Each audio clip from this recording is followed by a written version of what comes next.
Hello everyone. आज हम लोग क्लास 11th फिजिक्स की जो फर्स्ट यूनिट है फिजिकल वर्ल्ड, उसका जो अगला टॉपिक है प्रकृति के मूल बल, फंडामेंटल फोर्सेस इन नेचर, उसके बारे में अध्ययन करेंगे। फंडामेंटल फोर्सेस जानने से पहले हम जान लें फोर्स किसे कहते हैं। जैसा कि मुझे पता है कि आप लोग 9th क्लास में पढ़ चुके हैं, फिर भी जब भी बल की बात आती है तो हमारे दिमाग में ये चीज़ आ जाता है कि किसी चीज़ को खींचना या धक्का देना ही क्या कहलाता है, बल कहलाता है। या कई तरीके से हम इस बल को परिभाषित कर सकते हैं। जैसा कि एक तरीका ये भी है बल वह बाह्य कारक है जो किसी वस्तु की अवस्था या तो परिवर्तित कर देती है या परिवर्तित करने की कोशिश करती है। अवस्था भी दो प्रकार की होती है, गति की अवस्था, विरामावस्था। तो दोनों में परिवर्तन बल कर सकता है। और बल के मात्रक की बात आती है तो जो इसका एसआई पद्धति में मात्रक लिया जाता है वो किलोग्राम मीटर प्रति सेकंड स्क्वायर या उसी को न्यूटन बोला जाता है। तो आइए पहले हम लोग इसके बारे में डिस्कस कर लेते हैं कि बल किसे कहते हैं।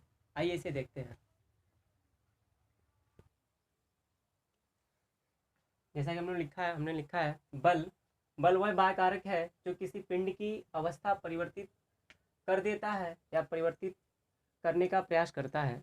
अवस्था भी दो प्रकार से होती है। जैसे कि जानते हैं कोई वस्तु अगर गतिमान है और उस पर कोई बाह्य बल लगाया जाए तो वो दो तरह से उस पर प्रभाव डाल सकता है। पहला तो वो उसकी गति की अवस्था को बढ़ा सकता है या फिर उसकी गति की अवस्था में अवरोध उत्पन्न करके उसको रोक सकता है या रोकने की कोशिश कर सकता है।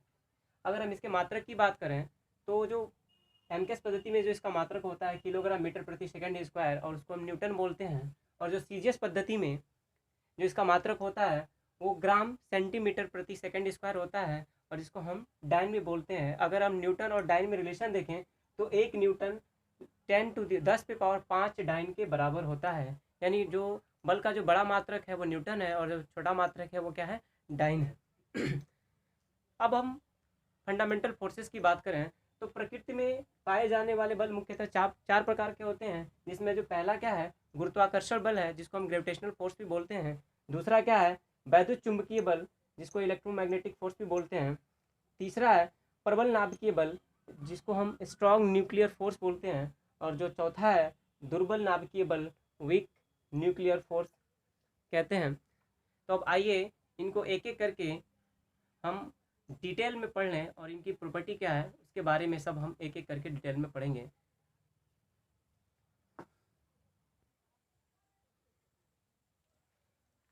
पहला जो बल है हमारा गुरुत्वाकर्षण बल, इसको ग्रेविटेशनल फोर्स बोला जाता है।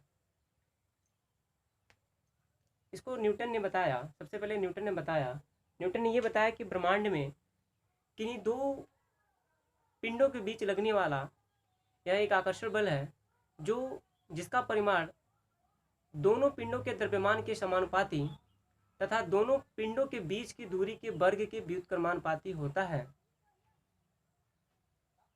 जैसा हमने लिखा है, ब्रह्मांड में किन्हीं दो पिंडों के बीच कार्य करने वाला आकर्षण बल पिंडों के द्रव्यमानों के गुणनफल के अनुक्रमानुपाती तथा उनके बीच की दूरी के वर्ग के व्युत्क्रमानुपाती होता है तथा इस बल की दिशा दोनों पिंडों को मिलाने वाली रेखा के अनुदिश अंदर की ओर होता है। मान लिया दो पिंड जिनके द्रव्यमान क्रमशः m1 तथा m2 है तथा दोनों का जो सेपरेशन डिस्टेंस है वो कितना है, d है। यानी दोनों के बीच की जो दूरी है वो स्मॉल d है। मान लिया ये पहला पिंड है जिसको हमने m1 माना, ये दूसरा पिंड है जिसको हमने m2 माना और दोनों के बीच की दूरी है उसको हमने d माना। तो ये पिंड भी इसको क्या करेगा, अपने ओर आकर्षित करेगा और ये पिंड भी इसको अपनी ओर आकर्षित करेगा। ये देखिए दोनों क्या है, दोनों को मिलाने वाली रेखा है और ये जो बल है दोनों क्या है, दोनों द्रव्यमानों को मिलाने वाली जो रेखा है उसी के अनुदिश अंदर की ओर है। तो अगर हम समीकरण बनाए एफ इज समानुपाती m1 m2, समीकरण 1 बना लिया हमने। F is inversely proportional to d square, ये हमने बना लिया समीकरण 2। समीकरण 1 और 2 को अगर मिलाएं तो एफ समानुपाती m1 m2 बटा d स्क्वायर हो जाएगा। और जब समानुपाती का चिन्ह हटाते हैं, बराबर में परिवर्तित करते हैं तो एक हम कांस्टेंट, एक नियतांक लेते हैं जिसको हम क्या बोलते हैं, समानुपाती नियतांक। और उसको बाद में हमने g से रिप्रेजेंट किया, उसके लिए एक स्पेशल नाम रखा गया जिसको हम बोलते हैं सर्वात्रिक गुरुत्वाकर्षण नियतांक, और इसका जो आंकिक मान होता है वो होता है 6.67 गुणे 10⁻11 न्यूटन मीटर स्क्वायर प्रति किलोग्राम का स्क्वायर। तो ये क्या है, गुरुत्वाकर्षण बल है। अब गुरुत्वाकर्षण बल की प्रॉपर्टी क्या होती है, गुण क्या होता है, आइए इसको देखते हैं। तो गुरुत्वाकर्षण बल के गुण के बारे में पढ़ लेते हैं कि प्रॉपर्टी ऑफ जो ग्रेविटेशनल फोर्स है वो क्या क्या है। तो जो पहली प्रॉपर्टी हमारे निकल के सामने आती है वो ये है कि पहला, यह बल आकर्षण अट्रैक्शन का होता है। मतलब यह बल केवल और केवल क्या करता है, आकर्षित करता है। यानी कि दो पिंड है तो दो पिंड हमेशा क्या करेंगे, एक दूसरे को खींचेंगे ही। तो ये पहला जो प्रॉपर्टी क्या है, यह बल क्या होता है, अट्रैक्शन का होता है। जो दूसरी प्रॉपर्टी वो ये है कि यह प्रकृति में पाया जाने वाला सबसे कमज़ोर है, वीकेस्ट फोर्स, कि यह नेचर में पाया जाने वाला सबसे वीकेस्ट फोर्स है। यहाँ से क्वेश्चन भी कभी कभी पूछे जाते हैं कि which is the weakest force in nature, तो हमारा आंसर होगा ग्रेविटेशनल फोर्स। तो इसको अच्छे से देख लीजिए, यह प्रकृति में पाए जाने वाला क्या है, सबसे कमज़ोर बल है। मतलब जो 4 प्रकार के फंडामेंटल फोर्सेस हैं उनमें सबसे कमज़ोर अगर कोई बल है तो वो कौन सा बल है, ये हमारा ग्रेविटेशनल फोर्स ही है। तीसरी जो प्रॉपर्टी निकल के सामने आती है वो ये है कि यह बल दूरी व्युत्क्रम नियम का पालन करता है। अभी हम लोगों ने देखा कि जो होता है वो क्या होता है, व्युत्क्रम। जो डिस्टेंस होती है, डिस्टेंस जो दूरी है, दूरी के वर्ग के व्युत्क्रम के समानुपाती होता है। तो ये दूरी अगर क्या होगी, बढ़ेगी तो बल बहुत तेज़ी से क्या होगा, घटेगा। जबकि अगर दूरी घटेगी तो बल क्या होगा, बहुत तेज़ी से बढ़ेगा। मतलब अगर हम क्या करें, एग्जाम्पल की तरह ले लें कि अगर दूरी को क्या कर दें, हम आधा कर दें तो बल हमारा 4 गुना क्या हो जाएगा, बढ़ जाएगा। जबकि अगर दूरी को 2 गुना कर दें तो बल क्या हो जाएगा, हमारा चौथाई हो जाएगा। तो ये क्या है, हमारा दूरी व्युत्क्रम नियम है। और जो अगली प्रॉपर्टी निकल के सामने आ रही है वो ये है कि यह बल बहुत लंबी दूरी पर भी कार्यरत होता है। बहुत लंबी दूरी, हम जानते हैं कि हमारी हमारी जो पृथ्वी है वो सूर्य से काफ़ी दूर है, उससे भी दूर बहुत सारे हेवनली बॉडीज़ हैं। लेकिन हम सूर्य को लें तो सूर्य भी क्या करता है, पृथ्वी को अपनी तरफ खींचे रहता है, और पृथ्वी भी सूर्य को अपनी तरफ क्या करती रहती है, खींचे रहती है। तो ये किसके कारण होता है, ग्रेविटेशनल फोर्स के कारण ही होता है कि इतने दूर होने के बाद भी पृथ्वी सूर्य को नहीं छोड़ता और सूर्य पृथ्वी को नहीं छोड़ता। इसके लिए कौन सा बल उत्तरदायी है, तो केवल और केवल ग्रेविटेशनल फोर्स भी उत्तरदायी है। तो ये हमारी प्रॉपर्टी हो गई कि यह जो बल है वो बहुत कम दूरी से लेकर बहुत अधिक दूरी तक भी क्या होता है, ये कार्यरत होता है। और एक और प्रॉपर्टी जो हमारे निकल के सामने आई थी कि यह जो बल होता है दोनों द्रव्यमानों को मिलाने वाली जो रेखा होती है, रेखा के अनुदिश अंदर की तरफ होता है। तो ये सब रहे हमारे प्रॉपर्टीज ऑफ ग्रेविटेशनल फोर्स। तो एक बार इसको आप देख लीजिए। दूसरा जो हमारा फंडामेंटल फोर्स है वो है वैद्युत चुंबकीय बल, इलेक्ट्रोमैग्नेटिक फोर्स। क्योंकि ये सेकेंड ईयर में हमको बहुत डीपली इसके बारे में पढ़ना है, लेकिन यहाँ पे भी हम क्योंकि हमारे सिलेबस में है तो थोड़ा सा पढ़ना ही पड़ेगा। तो आइए हम लोग जान लेते हैं कि इलेक्ट्रोमैग्नेटिक फोर्स क्या होता है। इसको कूलाम नियम से ज्ञात करते हैं। कूलाम ने ये बताया था लगभग 1785 ईस्वी में कि जो दो आवेशित जो वस्तुएं होती हैं उनके बीच लगने वाला आकर्षण या प्रतिकर्षण बल को ही हम क्या कहते हैं, इलेक्ट्रोमैग्नेटिक फोर्स कहते हैं।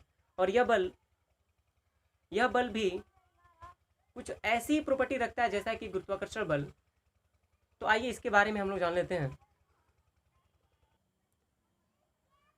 वैद्युत चुंबकीय बल, आवेशित कणों के बीच लगने वाला बल इलेक्ट्रोमैग्नेटिक फोर्स वैद्युत चुंबकीय बल कहलाता है। और इसको हम कूलाम के नियम से ज्ञात करते हैं। इसको कूलाम बल भी कहा जाता है। और कूलाम के अनुसार देखें तो किन्हीं दो स्थिर बिंदु आवेशों के मध्य लगने वाला वैद्युत चुंबकीय बल दोनों आवेशों के मात्राओं या परिमाणों, मैग्नीट्यूड जिसको बोलते हैं, के गुणनफल के समानुपाती तथा उनके बीच की दूरी के वर्ग के व्युत्क्रमानुपाती होता है। और यह बल भी जैसा कि गुरुत्वाकर्षण बल था वैसा ही दोनों आवेशों को मिलाने वाली रेखा के अनुदिश या तो अंदर की तरफ होगा या फिर बाहर की तरफ होगा। अभी आप जब सेकेंड ईयर में पढ़ेंगे, ट्वेल्थ में जाएंगे तो आपको बताया जाएगा कि जो चार्ज की जो टाइप होते हैं वो 2 प्रकार के होते हैं। इसलिए ये जो बल होता है ये बल भी 2 प्रकार का होता है। इसलिए हमने बोला कि जो बल की जो दिशा होगी या तो दोनों आवेशों को मिलाने वाली रेखा के अनुदिश अंदर की ओर होगी या फिर दोनों आवेशों को मिलाने वाली रेखा के अनुदिश बाहर की तरफ होगी। अगर इलेक्ट्रोमैग्नेटिक फोर्स का गणितीय रूप देखें तो माना हमने दो स्थिर बिंदु आवेश Q1 और Q2 हैं जो एक दूसरे से r दूरी पर सेपरेट हैं। माना ये Q1 है और ये क्या है, Q2 है, और दोनों के बीच की जो दूरी है वो क्या है, स्मॉल r है। तो जो कूलाम नियम से F समानुपाती होगा Q1 Q2, समीकरण 1 बना लिया।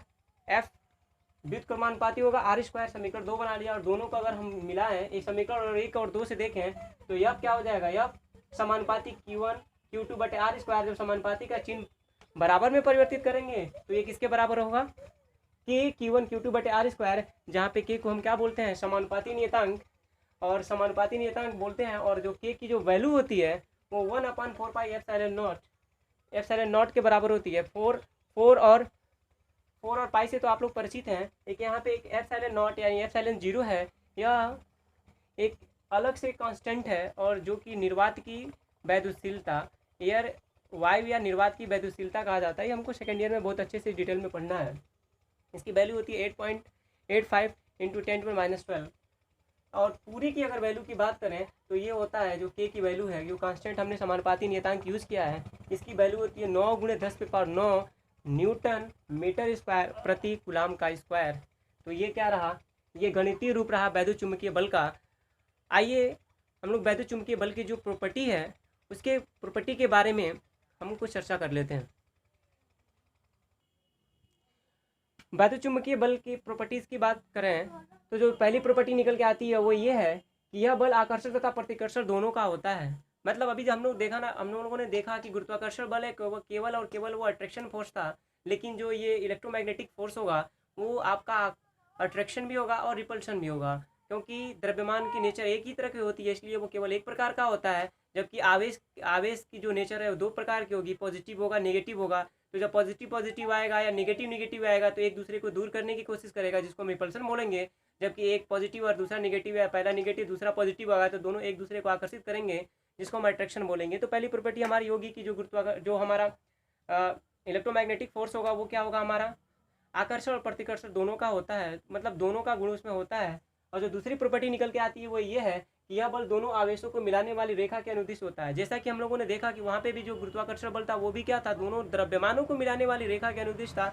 और यहाँ पे यह बल भी दोनों आवेशों को मिलाने वाली रेखा के अनुदिश या तो बाहर की तरफ होगा या फिर अंदर की तरफ होगा। और जो तीसरी प्रॉपर्टी निकल के आएगी वो ये होगी कि यह बल गुरुत्वाकर्षण बल से बहुत बड़ा होता है। और उसके लिए हम अगर एग्जाम्पल ले लें कि अगर दो प्रोटॉनों के बीच, ये प्रोटॉनों में शॉर्ट में लिखा हूँ, दो प्रोटॉनों के बीच अगर हम क्या करें, गुरुत्वाकर्षण बल निकालें, और उन्हीं दो प्रोटॉनों के बीच अगर हम रिपल्सन फोर्स निकालें, मतलब वैद्युत बल या वैद्युत चुम्बकीय बल निकालें, तो जो वैद्युत बल होगा वो लगभग 10⁻36 गुना गुरुत्वाकर्षण बल के बराबर होगा। मतलब 36 गुना बड़ा होगा। कौन सा बल? वैद्युत चुम्बकीय बल। चूँकि इस वीडियो में इतना ही, और जो बाकी जो दो हमारे फंडामेंटल फोर्सेस हैं नेचर के, उनको हम अगले वीडियो में, अगले लेक्चर में हम लोग डिस्कस करेंगे। Okay, thank you.